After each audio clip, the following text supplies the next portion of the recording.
ॐ ज्ञानतिमिरान्धस्य ज्ञानञ्जनशलाकया चक्षुर्मिलितं येन तस्मै श्रीगुरुवे नमः।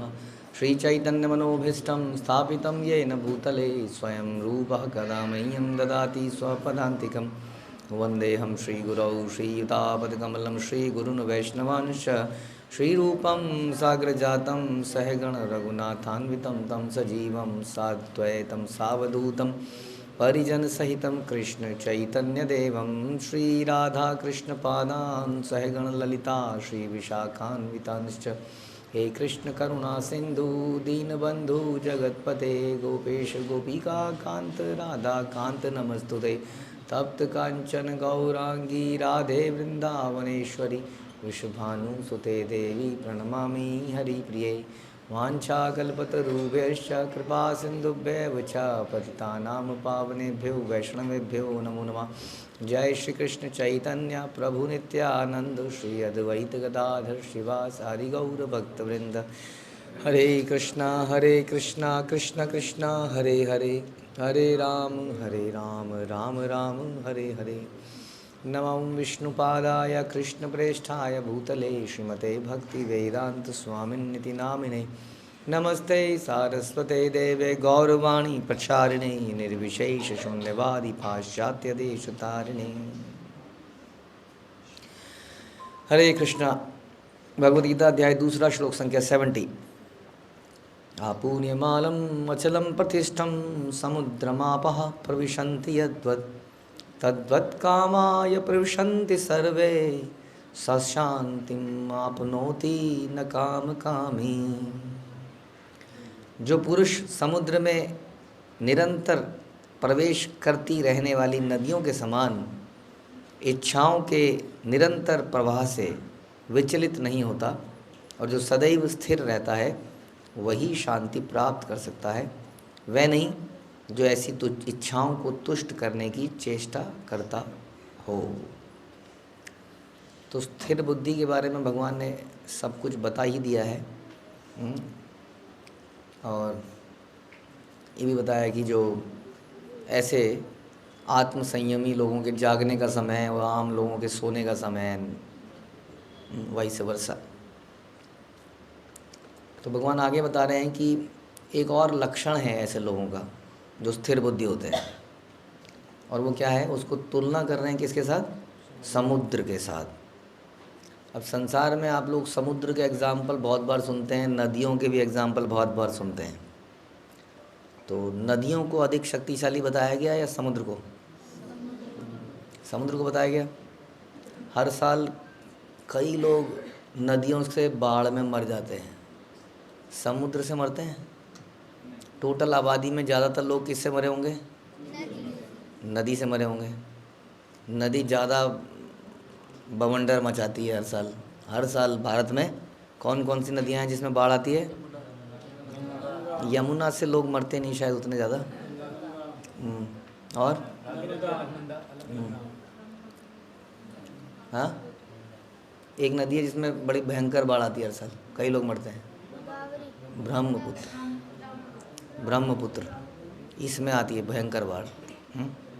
एनीवे, तो नदियों में बहुत बाढ़ आती है, बहुत सारे लोग मर जाते हैं, समुद्र चुपचाप खड़ा रहता है। लेकिन फिर भी हम शक्तिशाली किसको कहते हैं? समुद्र को कहते हैं। समझ में आ रहा है? तो इसका मतलब ये हुआ कि जो व्यक्ति अपना बल दिखाता है, हल्ला मचाता है, मारपीट मचाता है, गाली गलौज करता है, वो व्यक्ति वास्तव में शक्तिशाली नहीं है। तो शक्तिशाली कौन है? कौन है शक्तिशाली? हाँ, जो सहन करना जानता है। कितनी अजीब सी बात है। सोचा कभी इस बारे में? आप अक्सर शिकायत करते हो ना, ये वो मार रहा है, ये कर रहा है, वो कर रहा है। तो वो व्यक्ति कौन है? कमज़ोर है। कमज़ोर आदमी को मारना चाहिए? कमज़ोर है बेचारा, पहले ही कमज़ोर है। कमज़ोर आदमी को क्या करे? छोड़ दिया जाए।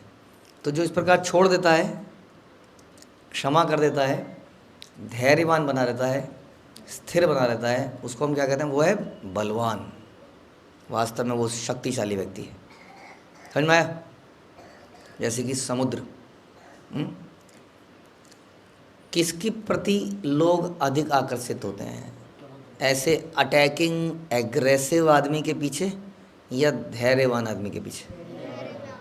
हाँ, किसके पीछे होते हैं अट्रैक्ट? राधिका, दोनों राधिका, धैर्यवान के पीछे। हाँ, हम लोग चाहते हैं कि लोग हमसे आकर्षित हों।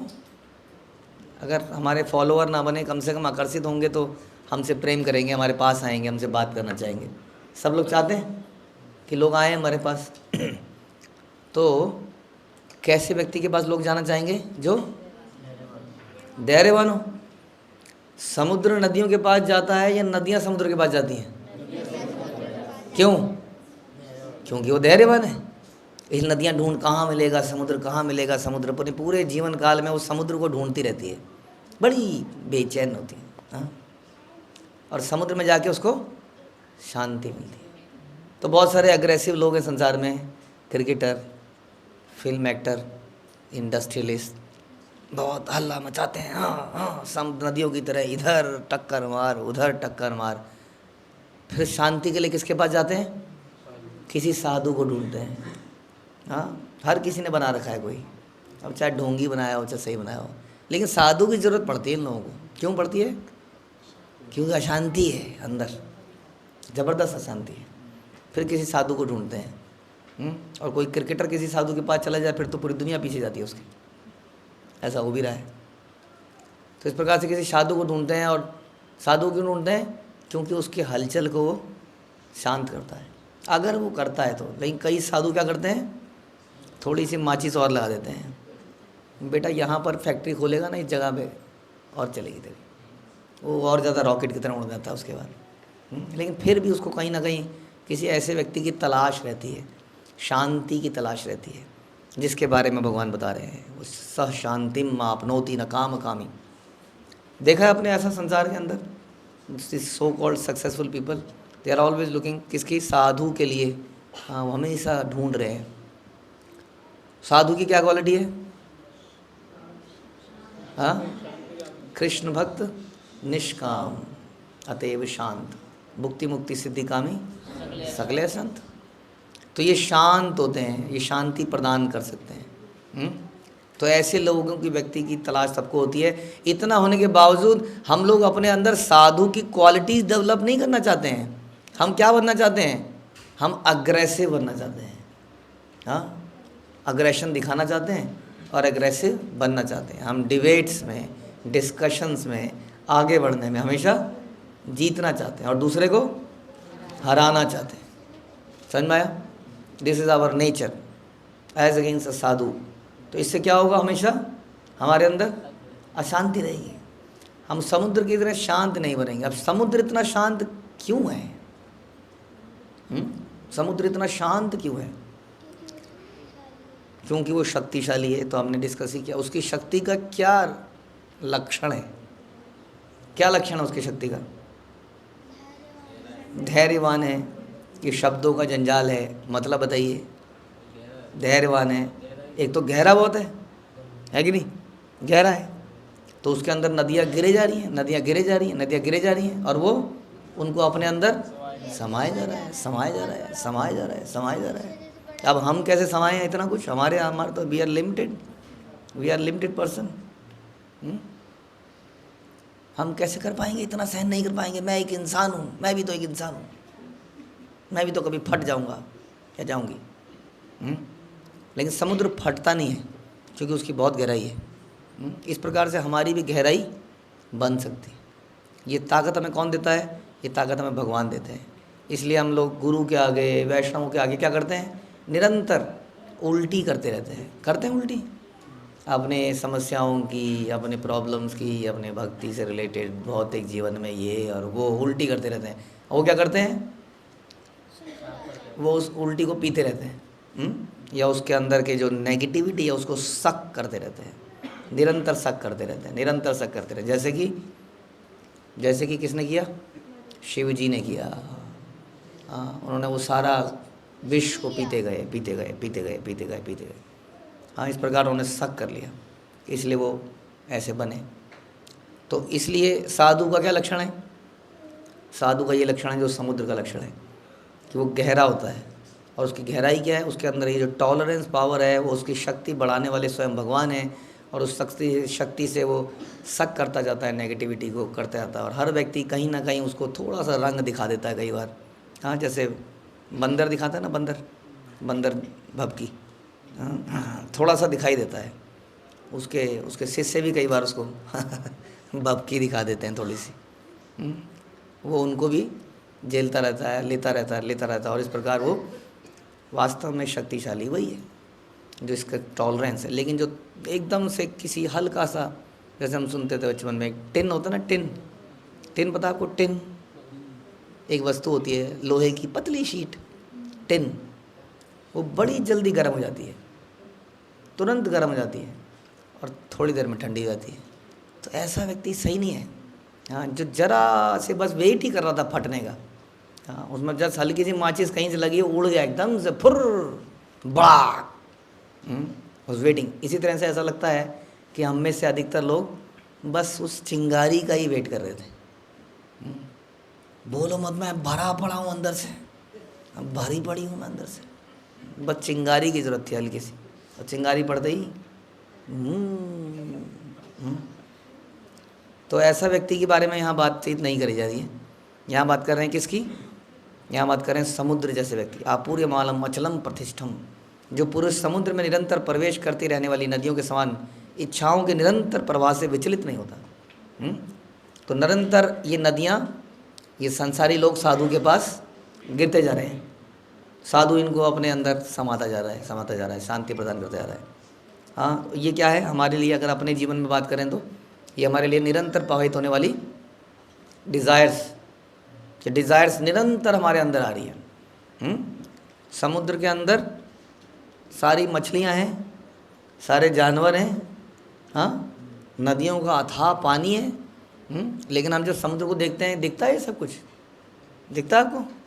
मछलियाँ दिखती हैं आपको? नहीं। कुछ बड़े बड़े जानवर दिखते हैं उसके अंदर गहराई में जो है? हाँ, वो तो कुछ नहीं, बस सपाट समुद्र दिखता है। उसके अंदर वो सब कुछ है। वैसे ही हमारे अंदर वो सारी इच्छाएं हमारे अंदर दबी हुई हैं और निरंतर आती रहती हैं। अब एक तरीका तो ये है कि जैसी कोई इच्छा आए उसको दबाओ मत बेटा। हमने अपना जीवन बड़ा संकोच करके काटा है, हमने एक वक्त की नमक की रोटी खाई है, लेकिन हमारी संतान को कोई कमी नहीं होनी। बेटा तू बता, कौन थे दो आनंद के बेटे? अमन और चैन। बेटा बता क्या इच्छा है तेरी, तू क्या चाहता है? वो कहता है स्नूकर ये खेलना है, वो खेलना। बता इच्छा बता तू। मैंने अपनी ज़िंदगी कमी में काटी, लेकिन मेरे बच्चों की ज़िंदगी कभी, जो तुम्हारे मन में इच्छा है, इच्छा आती मुंह खोलो, हम लोग पूरी करने के लिए बैठे हैं। तो ये जो तरीका है, वो तरीका नहीं बता रहे हैं यहाँ बता रहे हैं कि समुद्र के अंदर नदियाँ आती हैं और नदियाँ अंदर दुख से डूब जाती हैं। जैसे कई लोग कहते हैं, मुझसे कल भी कोई कहते हैं भगवान कृष्ण बहुत, एक इच्छा पूरी करने के लिए ना रुला देते हैं आदमी को, रुला पीस के रख देते हैं आदमी को, इतनी तपस्या है। और आम देवी देवता पूरी करते हैं, रुला देते हैं। यानी कि अर्जी जाती है, अर्जी गई, पता नहीं कहाँ है, दूसरी चिट्ठी तीसरी जाती जा रही, चिट्ठियाँ जा रही, कोई जवाब नहीं, कोई आंसर नहीं। हाँ, वैसे ही कुछ चीज़ों की डिज़ायर आप मांगने जा रहे हो। हम माना अपने सीनियर वैष्णव के पास, आप कह रहे हो मोबाइल चाहिए, नहीं मिलेगा, मोबाइल चाहिए, नहीं मिलेगा, मोबाइल चाहिए, नहीं मिलेगा। फिर लेकिन थोड़ी देर में विचलित होने लगते हैं। इसके पहले हम एक काम और कर सकते हैं, क्या? ये इच्छा हमारे अंदर जब आए ना, तब हम ही इसको समाते चले जाएं अंदर। इसकी बात कर रहे हैं यहाँ पर। नदियों के समान इच्छाओं के निरंतर प्रवाह से विचलित नहीं होता है। कब तक हम एक ऐसा वो चाहेंगे कि हमारे अंदर नेगेटिव, क्या कहते हैं, अर्थ होता है ना, अर्थ का काम करता है, क्या करता है वो, जो आपके करंट एक्स्ट्रा इधर उधर वेस्ट हो जाता है, वो उसको सक करके, हाँ, उसकी लीकेज, आपकी लीकेज को निकाल के अर्थ में डालता है। नहीं तो क्या रहता है, झटके लगते रहते हैं घर में इधर उधर। तो कब तक हमें ये अर्थिंग सिस्टम चाहिए होगा? वी नीड समबडी जो हमारी लीकेज को निकाल के अर्थ में डालता रहे। कभी तो ऐसा समय आना चाहिए कि हम अपनी लीकेज को अपने आप संभाल पाएँ। तो वही बता रहे हैं यहाँ पर कि इच्छाएं तो निरंतर हमारे अंदर प्रवाहित होंगी, जैसे समुद्र के अंदर भी बहुत सारी है, लेकिन वो विचलित है अंदर। कोई बात नहीं, इच्छा आ रही है थोड़ी थोड़ी, पूरी भी करनी है, कोई बात नहीं। ये मेरा काम, ये किसका काम है? ये मन का काम है। मैं कोई मन थोड़ी हूँ, मैं तो इस सबसे परे एक एक परमात्मा का अंश हूँ। इस बात को समझकर वो निरंतर प्रवाहित होने वाली इच्छाओं को अपने अंदर समाता जाता है।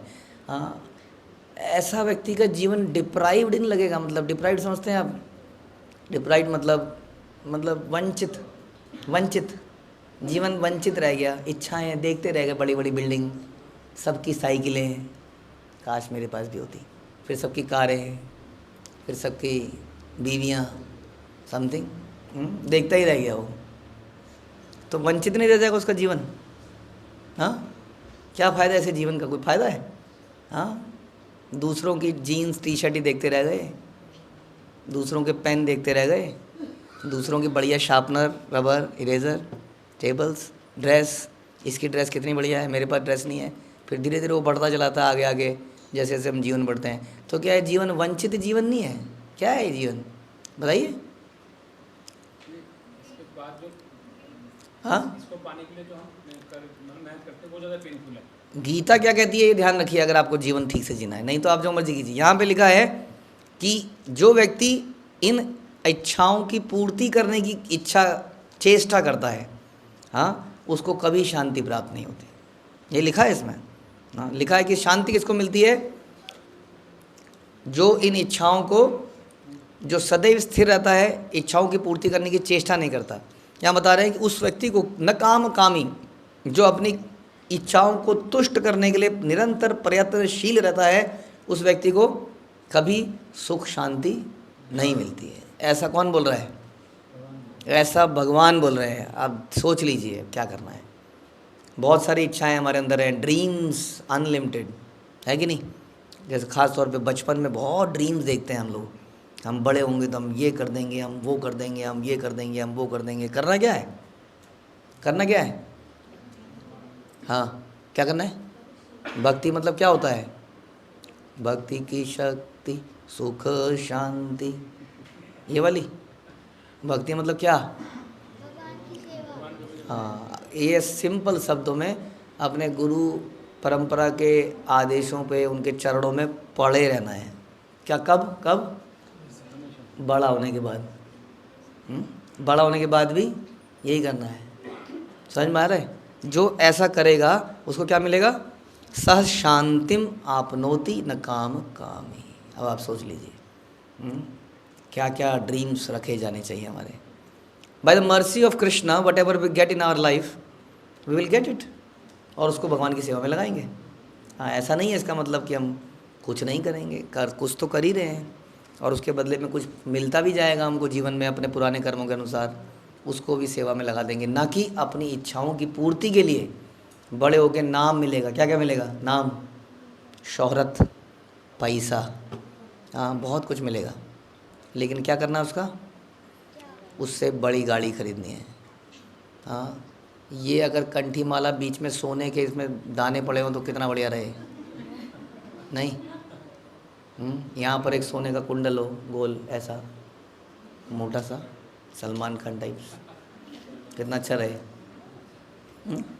क्या है ये? तो संस्कार है। संस्कार होता है कर्ण छेदन संस्कार। जब छेद हो गया तो उसमें कुछ पहनना पड़ेगा, तो क्या दिक्कत है? दिक्कत है? तो ऐसी अनेक इच्छाएं हमारे जीवन में आएंगी, पैसा भी आएगा उनको इच्छाओं को पूरा करने के लिए। लेकिन जो ऐसा करने के प्रयास करेगा, यहाँ पे लिखा है जी, मैं नहीं कह रहा हूँ ऐसा, वो कभी संतुष्ट सुखी नहीं रहेगा।